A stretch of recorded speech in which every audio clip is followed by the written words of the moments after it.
Hi guys எல்லாருக்கும் வணக்கம். So welcome to my channel. This is martial arts kids. So நம்ம channel subscribe பண்ணுங்க, like பண்ணுங்க, share பண்ணி வச்சுக்கோங்க. கண்டிப்பாக சப்ஸ்கிரைப் பண்ணி வச்சுக்கோங்க. நீங்கள் ஷேர் பண்ண லைக் பண்ண சப்ஸ்கிரைப் பண்ண அடுத்தடுத்த ஐடியாஸ் வந்துட்டு உங்களுக்காக ஆர்ப்பாட்டமாக வந்துட்டு இருக்குது. மறக்காம சப்ஸ்கிரைப் பண்ணி உங்கள் ஃப்ரெண்ட்ஸ் ஷேர் பண்ணுங்க. இப்போ வாங்க வீடியோக்குள்ள போகலாம். ஸோ வீடியோக்குள்ள போகிறதுக்கு முன்னாடி சொல்கிறதுக்கு முன்னாடி என்ன அப்படின்னா வந்துட்டு ஹாத்தியா அப்படிங்கிற படத்தை வந்து ரிவ்யூ பண்ண போகிறோம். ஸோ வாங்க வீடியோக்குள்ள போகலாம்.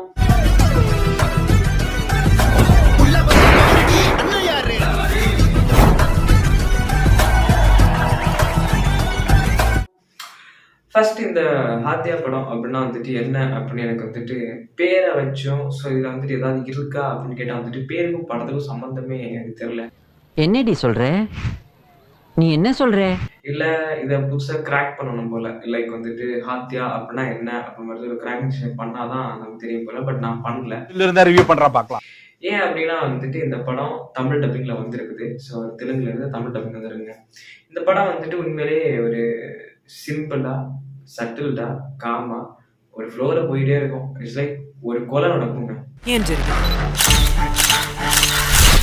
காலங்காத்தால திடீர்னு ஒருத்தர் அவர் சிஎம் பார்க்க போறாங்க. அவங்களோட பிஏ அப்படி இப்படின்னு இருக்கிறவங்க மக்களோட மக்களாக தான் இருப்பாரு. திடீர்னு காலைல போய் பார்த்தா அவர் நேரமே எந்திரிச்சிடுவாரு. பட் ஆனால் இன்னைக்கு பார்த்து எந்திரிக்கல, என்னன்னு தெரியல. சரி தூங்கட்டும் அப்படின்னு பார்த்துட்டு இருக்கும்போது பார்த்தா அவரு ஒரு டைமுக்கு அவர் பார்த்தா செத்து கிடக்குறாரு. இவரை கொன்னது யாரு அப்படிங்கிற ஒரு த்ரில்லர் போயிட்டு இருக்கும்போது கண்டுபிடிக்க முடியாது. ஏன்னப்பா அங்கே ஏதாவது தடயங்கள் இருக்கும், விட்டுருப்பாங்க. அப்படியே கட் பண்ணா வந்துட்டு அங்கே ஏதாச்சும் லூப் ஹோல் இருக்கும். ஸோ அதை பற்றி பிடிச்சி வந்துடலாம்ல. நீ எப்படி அதை வந்துட்டு இல்லை அப்படின்னு சொல்ற அப்படின்னா வந்துட்டு விட்னஸ் எல்லாத்தையும் அழைச்சிட்டாங்க. இல்லைங்க வந்துட்டு இப்படி இருக்கு செத்தா இப்படி இருக்கக்கூடாது, நேராக ட்ரெஸ் எல்லாம் மாட்டி புது மாப்பிள்ளை மாதிரி வந்துட்டு படுத்துருக்கணும் அப்படி மாதிரி வந்துட்டு அவங்க என்ன பண்ணிட்டாங்க அப்படின்னா அங்கே இருக்கிற பொலிட்டீஷியன்ஸ் எல்லாமே வந்துட்டு அதெல்லாம் க்ளீன் பண்ணியிருக்காங்க. ஒரு ஆள் யாருமே தடுக்க முடியல. ఉండాది కదా రక్తం కక్కుని ఉంటాడు అందుకే ఇదంతా వాళ్ళు తలుపులు వేసి మరి. ஸோ அப்போ அந்த இடத்துல நடந்ததுலேருந்து ஒரு க்ளூவே இல்லாம எப்படி இந்த கேஸை முடிச்சாங்களா இல்லையா அப்படிங்கிற மாதிரி இருந்துட்டு ஒரு படத்தை கொண்டு வந்ததுதான் ஹாத்தியா. Who killed J.C. Dharmendra Reddy is the big question. தான் இதை வந்துட்டு இன்வெஸ்டிகேஷன் பண்றாங்க. அப்போ ஒரு பெண் வந்து இன்வெஸ்டிகேஷன் பண்றது இங்க யாருமே பிடிக்க மாட்டேங்குது. ஸோ ஈக்குவாலிட்டி, ஈக்குவலிசம், சேம் பர்சனாலிட்டி எல்லாமே சேம் சொல்றாங்க. பட் ஒரு பெண் ஆண் அந்த மாதிரி ஒரு பிரிவினை இங்கே எப்பவும் இருக்கதான் செய்யுது. ஸோ அதான் இந்த படத்துல கொஞ்சம் நிரூபிச்சிருக்காங்க. அப்படியே கட் பண்ணா வந்துட்டு இந்த படத்தை நம்ம பார்க்கும்போது ஒரு சஸ்பென்ஸ் த்ரில்லர் தான். ஆனா இப்போ நம்ம வந்துட்டு ஒரு ஒரு ஒரு லாஜிக்கான ஒரு திங் நம்ம யோசிச்சு பார்த்தோம்னா எப்படி அப்படின்னா வந்துட்டு இப்போ வீட்டோட ஒரு சாவி, ஓகே, இந்த ஒரு வீட்டோட ஒரு சாவி, ரூமோட சாவி நமக்கு பக்கத்துல தான் இருக்கும், நம்ம கண்ணுக்கே தெரியாது.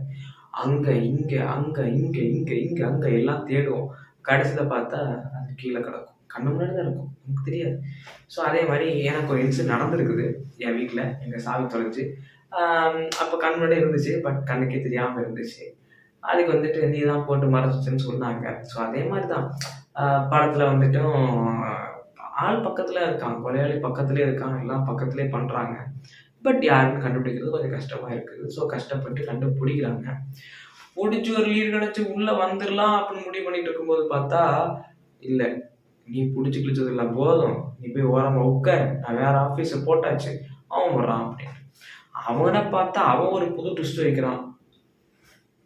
எப்படி வழங்கும் அது மாதிரி படத்தை வந்துட்டு ஒரு மாதிரி சீரியஸாக பார்த்துட்டே இருந்தேன்.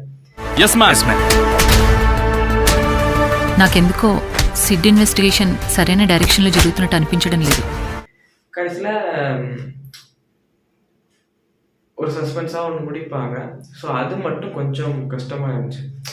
லைக் வந்துட்டு ஏன்னா இது நார்மல் படம் மாதிரி எப்படின்னா ரொம்ப கஷ்டப்பட்டு ரொம்ப நொந்து நூடுல்ஸ் ஆகி கேஸை முடிச்சிட்டோம், வாவ் எப்படே அப்படி மாதிரி இருந்துட்டு பண்ணுவாங்கன்னு பார்த்தா நீங்க இப்ப கூட சொல்ல வேணாம், வாய மூடி அப்படின்னு சொல்லிட்டு இதுல வேற இருக்குது. ஸோ அது நீங்க படத்தை பார்க்கும்போது உங்களுக்கு புரியும். ஹாத்தியா அப்படி ஒரு படம் மறக்காம ட்ரை பண்ணி பாருங்க. அண்ட் இந்த படம் பிடிக்கலான்னு கேட்டால் வந்துட்டு சிம்பிளாக இருந்துச்சு, நீட்டாக இருந்துச்சு, சூப்பராக கொண்டு போயிருந்தாங்க. க்ளீன் ஸ்வீட் நீட்டாக கொண்டு போயிருந்தாங்க. அண்ட் வந்துட்டு ஒரு இன்வெஸ்டிகேஷன் அப்படின்னா வந்துட்டு தட்டா புட்டா புட்டு அப்படிலாம் ஒன்று காமிக்காம சிம்பிளாக எப்படி நடக்கும் அப்படிங்கிறதையும் அது நடக்கிறதுல இருக்கிற பொறாமை வஞ்சகம் இது எல்லாத்தையும் அண்ட் அவங்க வீட்டில் பொலிட்டீஷியன்ஸ்லாம் சம்திங் எல்லாருமே தெரிஞ்சது தான். இவன் எப்போ சாவான், நான் எப்போ மேலே வரேன் அப்படின்னா, அண்ணன் எப்போ சாவம், திண்ணை எப்போ காலியாகும், நான் எப்போ அந்த இடத்துல ஏற, அந்த மாதிரிலாம் ஒரு கதை தான் இங்கேயும். அதுக்காக மோட்டிவேட் பண்ணி இப்போ நீ சொல்கிறத பார்த்தா அங்கே இருக்கிறவங்க கொலை பண்ணியிருப்பான் போலே அப்படின்னா வந்துட்டு எஸ் அது யார் அப்படிங்கிறது தான் மேட்ரு. ஸோ அதை வந்து நீங்கள் படத்தை பார்த்து தெரிஞ்சுக்கோங்க. கண்டிப்பாக நீங்கள் வந்துட்டு தெரிஞ்சுப்பீங்க. ஸோ படத்தை பார்த்து சப்ஸ்கிரைப் பண்ணி லைக் பண்ணி ஷேர் பண்ணி தெரிஞ்சுக்கோங்க. அண்ட் மறக்காமல் சேனலை சப்ஸ்கிரைப் பண்ணி வச்சுக்கப்பா. அடுத்தடுத்த புது புது வீடியோஸ் உங்களுக்காக தடப்பட வந்துட்டு இருக்குது.